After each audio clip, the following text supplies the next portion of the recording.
File virus. To understand where malware began, you need to understand a very basic concept: the executable file. An executable file is a program. It is the thing your computer runs when you click it. Your browser, your word processor, a game. Everything you interact with on a computer is, at its core, an executable file. Now imagine someone finds a way to sneak extra instructions into that file. Instructions the original creator never wrote. Instructions with one primary purpose: spread. This is the file virus, one of the oldest and most recognizable forms of computer infection in existence. It works by attaching itself to executable files, the programs people open every single day. Once the infected program is launched, the virus activates and begins copying itself into other files on the system. In earlier decades, especially during the era of floppy disks and early internet sharing, this type of virus spread quickly. People exchanged software constantly without strong security checks. A game copied from a friend, a utility downloaded from an online forum, each one a potential carrier. What makes the file virus important to understand is how completely it blended into normal activity. The program still opened, the game still ran, the user had no idea anything was wrong. Over time, the effects became visible. Files were corrupted, systems slowed, data was damaged. Even today, with modern security systems dramatically reducing their impact, file viruses are historically significant. They laid the foundation for how almost every other type of malware that followed was designed to operate. Boot sector virus. If you wanted to design the perfect hiding spot for a virus, somewhere it could load before any defense could detect it, where would you put it? The answer for a generation of malware developers was the boot sector. When you turn on a computer, something has to happen before the operating system loads. The machine has to locate its own startup instructions. That very first moment of operation, before Windows, before Mac OS, before any antivirus software, takes place in a critical area of storage called the boot sector. A boot sector virus positions itself exactly there, at the very beginning of the startup process. Every single time the computer powers on, the virus is the first thing that runs. And because it activates before security tools even load, it becomes exceptionally persistent and difficult to remove. In the past, these viruses were commonly spread through infected floppy disks, and crucially, the user did not need to open any file. Simply inserting an infected disk into a computer and restarting it was enough to transfer the infection. The disk could then be removed. The machine would appear completely normal, but the infection remained, embedded in the very process of starting up. Because the virus operates at such a low level, it can interfere with the entire startup process before any protective measure is even active. This is what made boot sector viruses so difficult to deal with in their time. Although modern systems have improved protection significantly, the principle behind the boot sector virus remains important. It demonstrated that malware can position itself in the earliest stages of a system's operation, gaining control before most security measures have even had a chance to load. Macro virus. For much of computing's early history, there was a reasonable assumption: documents were safe. Programs could carry viruses. Executables could be infected. But a Word document? A spreadsheet? Surely those were just data, passive containers of text and numbers. That assumption turned out to be dangerously wrong. Inside applications like Microsoft Word and Microsoft Excel, there is a built-in feature called macros. Macros are small, automated scripts, tools that allow users to automate repetitive tasks. With a macro, you can format an entire document with one click, or run complex calculations automatically across thousands of rows in a spreadsheet. They are legitimate, useful features built directly into everyday software, and they became the perfect vehicle for infection. A macro virus embeds itself inside a document file. When a user opens that document, the macro runs automatically, executing the virus code without any separate program needing to be launched. The document does not need to be an executable. It simply needs to be opened. This type of virus became especially widespread during the rise of email communication, when people were sharing documents constantly as attachments: a report from a colleague, a form from a client, a spreadsheet from a supplier, each one a potential carrier. And the document still looked completely normal. The text was still there. The spreadsheet still worked. There was no visible sign that anything had changed. What macroviruses revealed was something fundamental about how people interact with technology. We trust documents. We trust familiar file types. We trust messages from people we know. Malware creators learn to exploit that trust completely, and that lesson has shaped the design of malicious software ever since. Multipartite virus. As security software began to mature, it developed specific tools for specific threats: detect and remove the infected file, clean and restore the boot sector. The logic was straightforward: identify the type of infection, apply the appropriate fix. Malware creators, however, were already working on something that would challenge that approach entirely. The multipartite virus combines multiple infection methods into a single threat. It can infect both executable files and the boot sector at the same time, attacking through two completely different pathways simultaneously.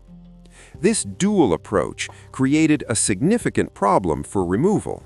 If you successfully cleaned all the infected files but missed the boot sector, the virus could rebuild itself from there the next time the machine started. If you repaired the boot sector but left infected files on the system, those files would reinfect the machine in turn. You had to eliminate both completely at exactly the same time. A partial fix was no fix at all. The multipartite virus was not just a more complex piece of malware, it was a more strategic one. It reflected a clear shift in thinking, away from simple replication and towards resilience, a deliberate effort to survive even when users attempted to remove it. This philosophy, designed the malware to withstand removal, would grow increasingly sophisticated in the years that followed. Resident virus. Most early viruses required a trigger. An infected file had to be opened, a disk had to be inserted, some action by the user had to take place before the virus could spread. The resident virus changed that. A resident virus is designed to load itself directly into a computer's memory, the active working space the system uses to run programs in real time. Once it is there, it stays. Even after the original infected file is closed, the virus remains active in memory. From this hidden position, it can monitor the system continuously. Every time a new file is opened, every time a new program is accessed or created, the resident virus is watching and infecting. This marked an important evolution in malware design. Earlier viruses were event-based. They acted when triggered, then went quiet. The resident virus removed that limitation entirely. It became part of the system's background operations, invisible, persistent, and continuously working without any further action from the user. This ability to remain active in memory makes resident viruses significantly harder to detect and remove, because even if the infected file is identified and deleted, the virus is still running, still in memory, waiting to reinfect. Direct action virus. In contrast to the resident virus, which embeds itself in memory and operates continuously, the direct action virus takes a far more straightforward approach. It activates only when its infected file is executed. The moment that file is opened, the virus springs into action. It searches the system for other files of a specific type, infects them, and then becomes inactive again. It does not remain in memory. It does not monitor the system in the background. When its task is done, it simply waits until the infected file is opened again. This means the direct action virus depends entirely on user behavior to continue spreading. If the infected file is rarely opened, the virus spreads slowly. If it is opened frequently, a commonly used program, a popular shared document, it can spread more rapidly. While it may appear less sophisticated than memory-resident approaches, the direct action virus demonstrates an important point. Not all malware relies on persistence or complexity. Some relies simply on the repetition of normal user behavior. And when that behavior is consistent and frequent, even a simple virus can be remarkably effective. Overwrite virus. Most of the viruses we have discussed so far share a common characteristic. They spread while trying to leave the infected system functional. They hide, they replicate quietly. They try not to destroy the environment they depend on to survive. The overwrite virus has no such concern. Instead of attaching to a file while keeping its original content intact, an overwrite virus completely replaces the file's data with its own code. It does not add to what is there, it erases it entirely. The original content, a document, a program, an image, a database, is gone permanently. There is no recovery. The file cannot be repaired. The only option is to delete it entirely. And if backups do not exist, and in earlier decades backups were neither automatic nor common, whatever was in that file is simply lost. Overwrite viruses were historically significant because they highlighted the most destructive potential of malicious software. This was not subtle, it was not strategic, it was direct, immediate, and irreversible damage. They demonstrated that malware did not have to be clever to be devastating. Sometimes the most damaging code is also the simplest. Polymorphic virus. As antivirus software became more widespread through the late 1980s and 1990s, it introduced a powerful method of detection, the signature scan. Security tools would catalog the specific code patterns of known viruses, their unique digital fingerprints, and compare every file on a system against that database. If the pattern matched, the virus was identified and removed. It was an effective system, and malware creators began designing viruses specifically to defeat it. A polymorphic virus changes parts of its code each time it replicates. The core function remains exactly the same. It still infects, still spreads in the same way, but the surface appearance of its code is constantly shifting. Each new copy looks slightly different to the last. Traditional signature-based detection struggled significantly with this. There was no single consistent pattern to match. By the time a security tool had identified one version of the virus, new variants with different signatures were already spreading. The polymorphic virus represented a turning point in malware development. It was the moment when attackers began deliberately engineering their threats to defeat specific security measures, not just creating malware, but designing it with the countermeasures in mind. That approach, build to evade, has defined advanced malware design ever since. Metamorphic virus. If the polymorphic virus changed its appearance, the metamorphic virus goes significantly further. A metamorphic virus does not simply modify parts of its code when it replicates, it completely rewrites itself. Every new copy is, in effect, an entirely new program, different structure, different organization, different code, yet achieving exactly the same harmful outcome. There is no consistent signature at all, not a shifting one, not a partial one. The virus transforms entirely with each generation. Creating a truly metamorphic virus requires sophisticated programming. The virus itself must contain the ability to analyze its own code and intelligently rewrite it, producing a functionally identical but structurally unrecognizable version of itself. This makes metamorphic viruses among the most technically complex threats ever developed, and among the most difficult to detect through traditional signature-based methods. They represent the ongoing competition between malware creators and security developers at its most extreme, a constant cycle where each advance in detection prompts a corresponding advance in evasion, an arms race where both sides continue to evolve. Stealth virus. Some viruses spread fast, some destroy immediately. The stealth virus has a different priority entirely. Its priority is to remain undetected. A stealth virus is built to hide its own presence by interfering with the very system operations that would normally reveal it. When security software checks a file's size, the stealth virus intercepts that request and reports the original size, the size before infection. When the system checks the contents of a file, the virus can present a clean version of the data instead. Everything appears normal.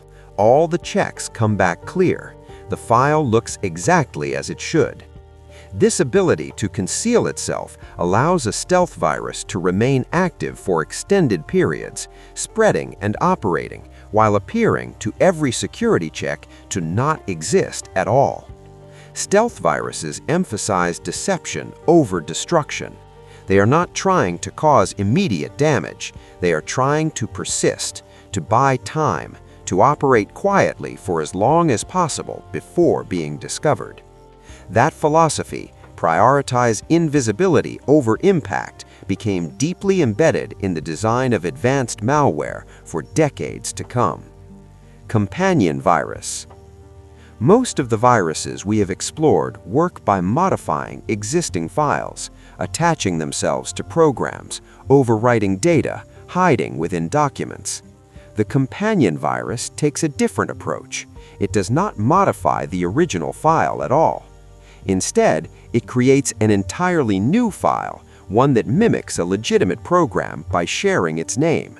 Then it positions itself so that the operating system will find and run it first before the real program.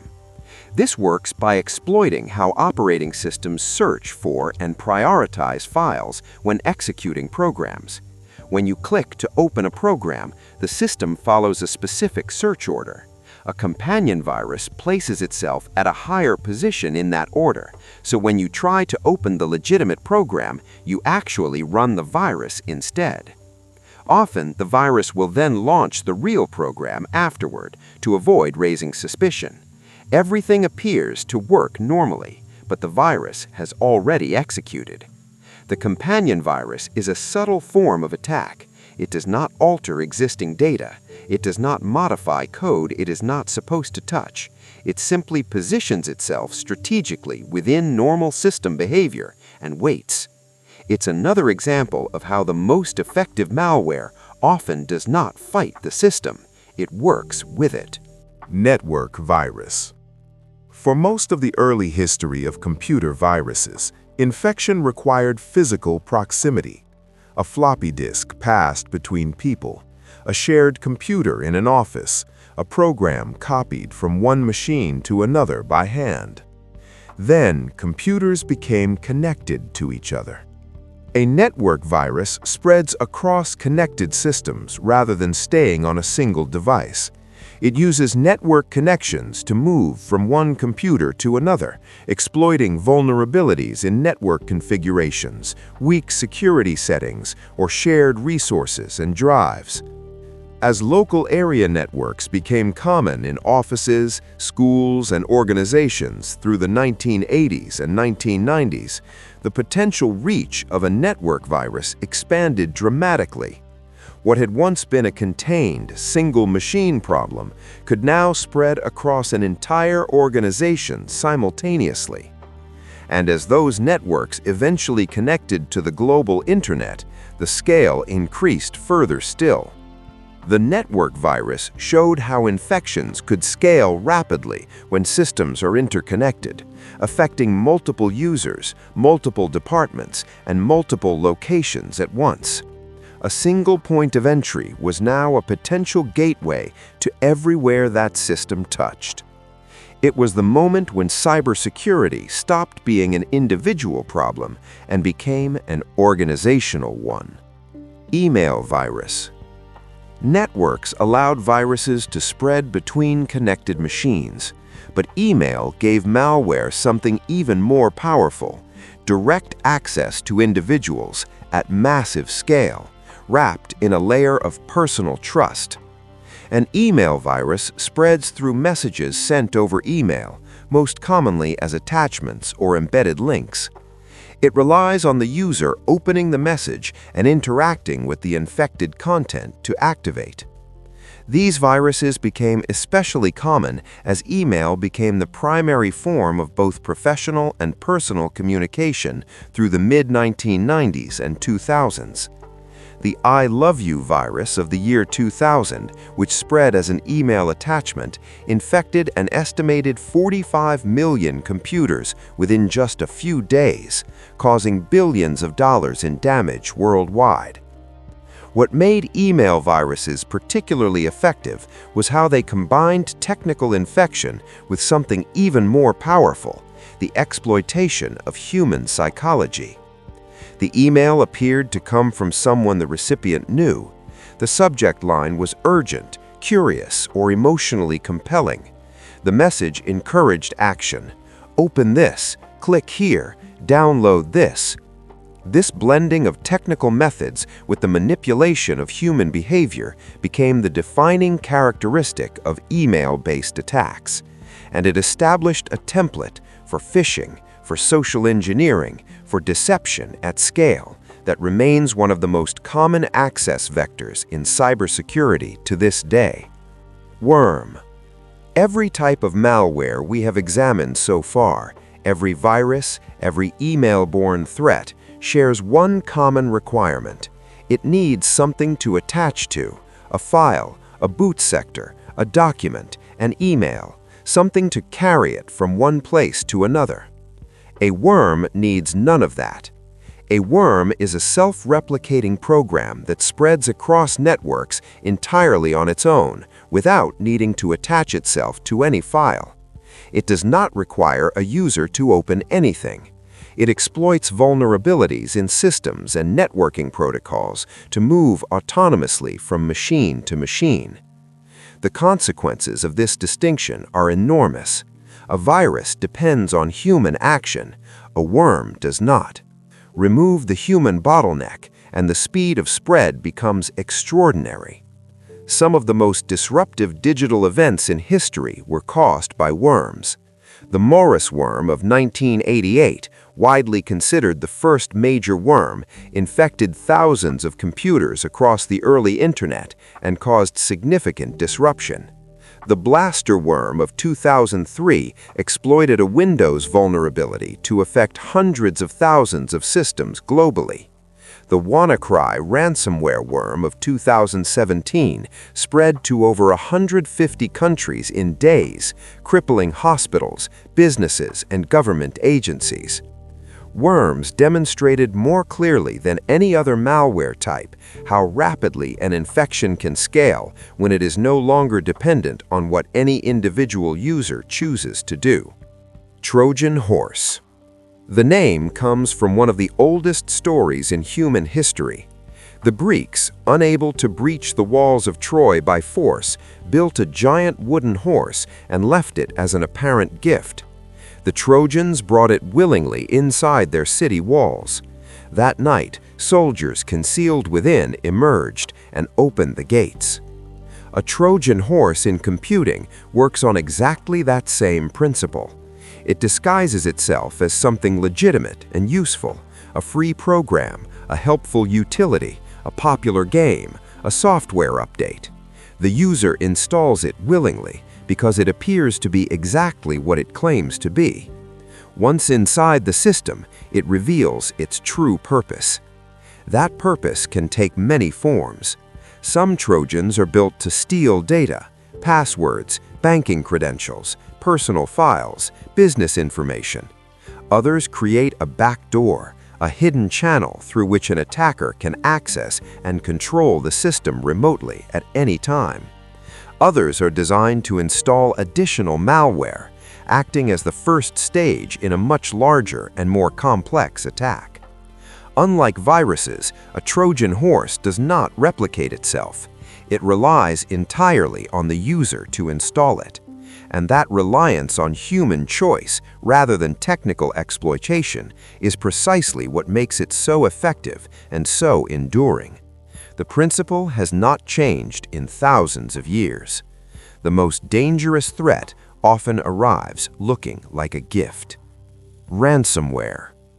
Of all the forms of malware that have emerged over the decades, few have caused more widespread, measurable, and immediate harm than ransomware. The concept is disturbingly direct. Ransomware enters a system through a phishing email, a software vulnerability, a compromised login, and begins encrypting files. Your documents, your photos, your business records, your databases. Everything is locked using cryptographic encryption. Only the attacker holds the key. Then a message appears. Pay, typically in cryptocurrency, which is difficult to trace, and you may receive the decryption key. Refuse, and your data may be gone permanently. Ransomware attacks have paralyzed hospitals, cutting off access to patient records during active medical emergencies. They have shut down schools, city governments, police departments, and critical infrastructure. The 2021 attack on the Colonial Pipeline in the United States disrupted fuel supplies across the East Coast for days. What separates ransomware from earlier malware is its explicitly financial motivation. This is not disruption for its own sake. This is a criminal business model, one that has generated billions of dollars annually to organized criminal groups and, in some documented cases, state-sponsored actors. Ransomware represents the industrialization of cybercrime, and it remains one of the most serious, active, and ongoing threats in the digital world today. Spyware. Not all malware announces itself. Some of the most impactful operates in total silence, and the less you notice it, the more effective it becomes.